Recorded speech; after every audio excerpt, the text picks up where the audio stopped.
Hello everyone, কেমন আছো সবাই? আশা করছি সবাই ভালো আছো। আমিও ভালো আছি।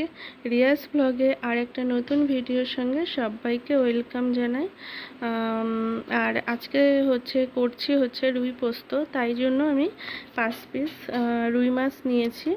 আর সেই মাছটাতে ধুয়ে পরিষ্কার করে নিয়েছি। তো মাছটাতে লবণ, হলুদ আর একটু সর্ষের তেল মেখে নিচ্ছি। যে কোনো মাছ যখনই আমরা ভাজা করার আগে যখন লবণ হলুদ মাখাবো, তার সাথে যদি একটু তেল দেওয়া হয়, তাহলে কড়াইতে যখন গরম তেলের মধ্যে দেওয়া হয়, যে মাছ যে ফুটে গায়ে তেলটা আসে না, লাগে না, সেই ব্যাপারটা আর হয় না। তো সেই জন্যই আমি মাছে একটু তেল মাখিয়ে নিই। লবণ হলুদের সাথে একটু তেল মাখিয়ে নিই। তারপরে দেখো, গ্যাসের উপরে আমি কড়াই বসিয়ে আমি তেল দিয়ে দিলাম। কড়াইয়ের মধ্যে তেলটা গরম হতে দিচ্ছি, আর ওর মধ্যে একটুখানি লবণ দিয়ে নিয়ে আমি তেলটা একটু নেড়ে চেড়ে দেবো কড়াইতে। আর এই রেসিপিটা কিন্তু আমি আজকেই প্রথমবার করছি, পোস্ত দিয়ে অন্য কোনো মাছ করেছি, কিন্তু রুই মাছটা কিন্তু কখনো করিনি।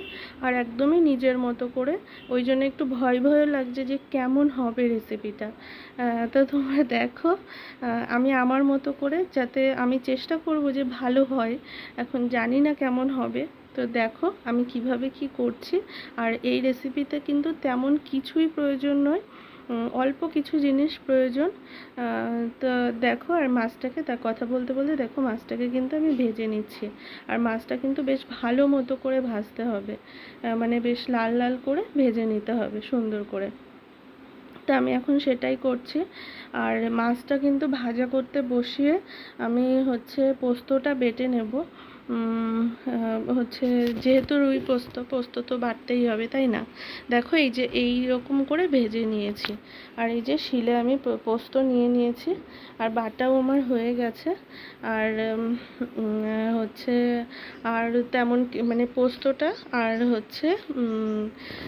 আর আমি মাছটা কিন্তু ভেজেছিলাম সাদা তেলে। আর মাছ ভাজা হয়ে গেলে সেই তেলটা নামিয়ে রেখে আমি কিন্তু কড়াইতে আবার তেল দিয়েছি, সর্ষের তেল। আর ওই তেলের মধ্যে আমি একটু কটা ফোড়ন দেব, আর একটু পেঁয়াজ দেব।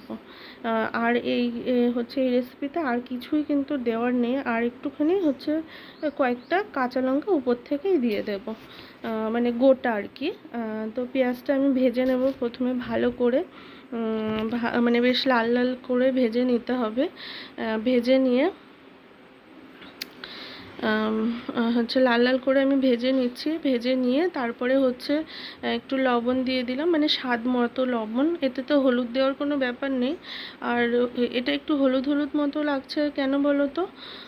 কারণ মাছে তো হলুদ ছিল, সেই হলুদটাই কিন্তু এই এখানে যেটুকু আসবে কালার, শুধু ওই মাছের হলুদটাই আসবে। কারণ পোস্ততে তো আর হলুদ দেওয়া যায় না, না? তো পেঁয়াজটা ভাজা হয়ে গেলে কিন্তু আমি ভাজা মাছগুলো দিয়ে দিয়েছিলাম। দিয়ে তারপরে পোস্তর ওই প্লেটের মধ্যে আমি একটু জল দিয়েছিলাম। বেশি জল দেব না, কারণ এটা বেশি একটা ঝোল ভালো লাগে না, তাই না? একটা গ্রেভি গ্রেভি টাইপের ব্যাপার হলে ভালো লাগে। সেই জন্য অল্প একটু জল দিয়েছি, জাস্ট মাছটা শুধু সেদ্ধ হওয়ার জন্য। তা তারপরে দেখো, এই যে মাছটা ফুটে উঠেছে, আর হয়েও গেছিলো। দেখে মনে হচ্ছে অনেকটা ঝোল আছে, একটা ঝোল ঝোল ব্যাপার হয়েছে, কিন্তু একদমই না।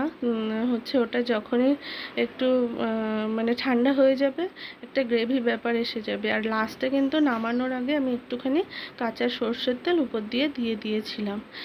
তা তোমাদের রেসিপিটা কেমন লাগলো অবশ্যই জানিও। যদি ভালো লেগে থাকে, যদি ভিডিওটা ভালো লাগে, অবশ্যই লাইক কমেন্ট শেয়ার করবে, আমার পাশে থাকবে। আর লাস্টে দেখো, এইভাবে আমি ডেকোরেট করেছিলাম। আর অবশ্যই অবশ্যই আমি চাইবো তোমরা লাইক করবে, কমেন্ট করবে, শেয়ার করবে, এবং আমার চ্যানেলটা সাবস্ক্রাইব করে আমার পাশে থাকবে। Tata, love you all. সবাই ভীষণ ভালো